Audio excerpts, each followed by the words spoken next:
लखनऊ के coaching centre में अग्निकांड के बाद जो प्रशासनिक अमले ने सख्ती शुरू की, तो तमाम कोचिंग सेंटर, तमाम अस्पताल, तमाम विद्यालय जांच के घेरे में आ गए। इसी जद्दोजहद में, इसी जांच पड़ताल के डर में संभल का एक सनातन पब्लिक स्कूल था, वो बंद कर दिया गया। खुद प्रबंधक ने बीती रात सभी गार्जियन को मैसेज भेजा कि हम विद्यालय बंद करने जा रहे हैं, क्योंकि हमारे विद्यालय की अधिकांश जो क्लासेस हैं वो बेसमेंट में संचालित होती हैं। हम आपको बता दें, ये स्कूल पहली कक्षा से 8वीं तक का था।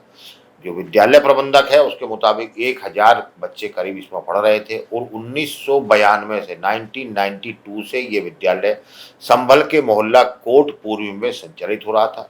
बताया जाता है कि इस विद्यालय की जो रास्ता था वो महज 3 फीट चौड़ा था, यानी कि वहाँ कोई ऑटो भी मुश्किल से जाएगा, यानी कि फायर ब्रिगेड या दमकल पहुँचने की तो बहुत अलग बात।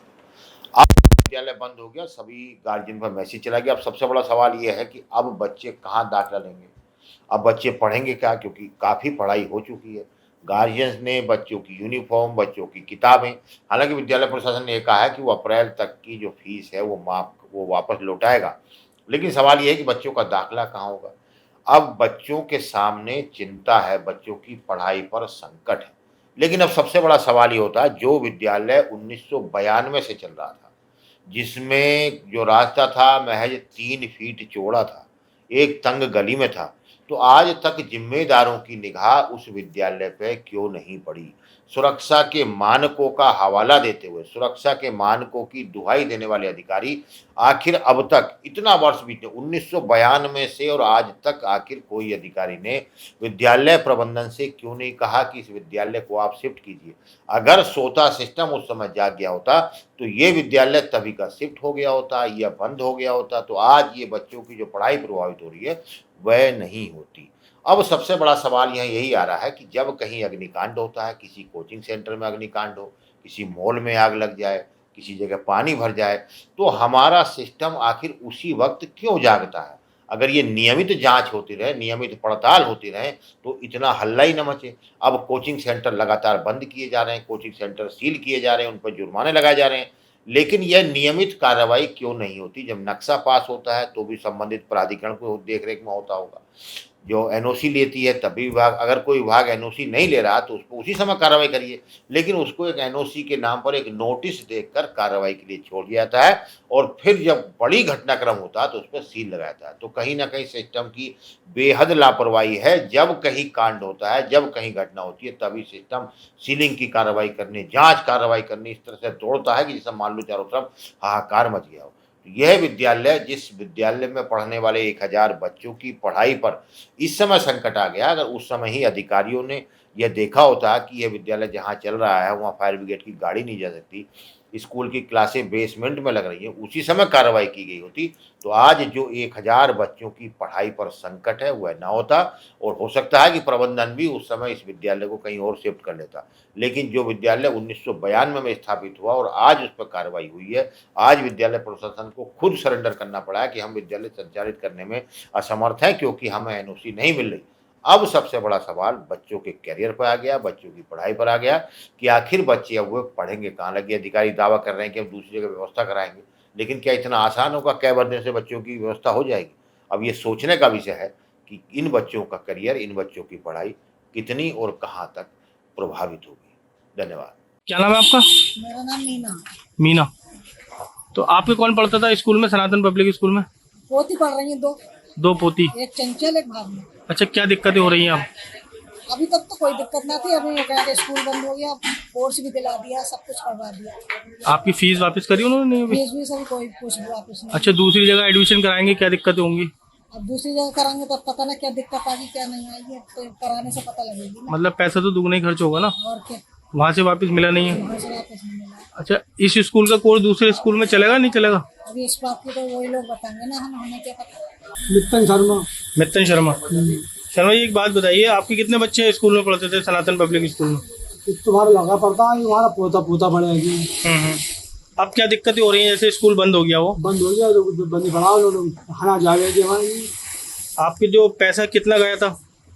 तो दिन में बड़ा जमा पड़ा तो पैसे तो चले गए थे उसमें। है, सब जमा, फीस जमा, पैसे एडवांस सब। वापस नहीं दिया। फिर वापस कराना अब दूसरी जगह एडमिशन कराएंगे, क्या दिक्कतें होंगी? फिर दोबारा जब दोबारा पैसा खर्च हुआ सब हो तो जाएगा। डबल पैसा खर्च होगा। हाँ। कौन कौन सी क्लास में पढ़ते थे बच्चे आपके? एक 5वीं में, एक में 4th में और एक वो 8th में 8 में, 8 में और पोता पोती वो में पढ़ते हैं। कुछ मतलब एक कक्षा 8 में हाँ। आपका बच्चा और एक चौथी में एक चौथे में। क्या नाम है भैया आपका? योगराज योगराज। कहाँ के रहने वाले हैं? मोहल्ला कोटपुर में।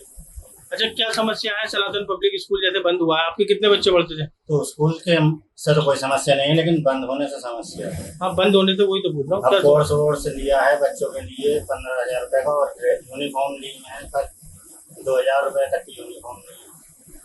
2000 की यूनिफॉर्म और कोर्स कितने का लिया? कोर्स लिया है 15,000 रुपए का, 2 बच्चों का। 2 बच्चों का। कौन कौन सी क्लास में पढ़ते थे आपके बच्चे? एक 7th क्लास में है बड़ा लड़का हमारा, और छोटा वाला लड़का है 3rd क्लास। अब दूसरी जगह एडमिशन कराएंगे, क्या दिक्कतें आएंगी सामने?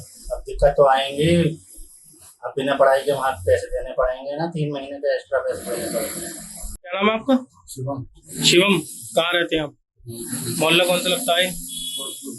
कितने बच्चे आपके पढ़ते थे सनातन पब्लिक स्कूल में? अच्छा, अब क्या दिक्कतें होंगी जैसे दूसरी जगह एडमिशन कराओगे? तो फिर एडमिशन पूरी तरीके से होगा ना उसका। बच्चों को कोर्स वगैरह दिला दिया था? हाँ, वो सब दिला दिया था, कोर्स भी पूरा आ था, फिर एडमिशन फीस और स्कूल फीस सब चीजें होंगी। अब दूसरी जगह आप कराओगे एडमिशन, उसमें पैसा खर्च होगा। बहुत इन्होंने फीस वगैरह वापस दी अभी नहीं? नहीं, अभी कुछ नहीं दिया। अभी कोई पैसा वापस नहीं मिला। अब कैसे करोगे इंतजाम, कैसे बच्चे को एडमिशन कराओगे? अब जैसे भी करना तो हमें ही, लेकिन ये कि स्कूल वालों को सोचना चाहिए भाई, जो आपने फीस वगैरह ली है, जो एडमिशन फीस वगैरह आपने जमा करवाई है, वो वापसी करो हमारी। कितने पैसे जमा किए थे आपने? तो हमारी तो पूरी स्कूल की मतलब जुलाई तक की फीस जमा ही है ना बच्चों की, 3200 रुपये। क्या नाम है आपका?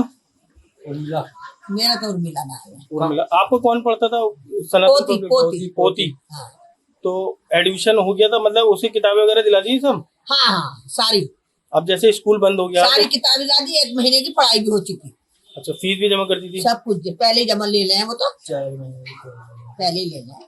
अब जैसे दूसरे स्कूल में एडमिशन कराएंगे आप, तो उसमें क्या दिक्कतें होंगी?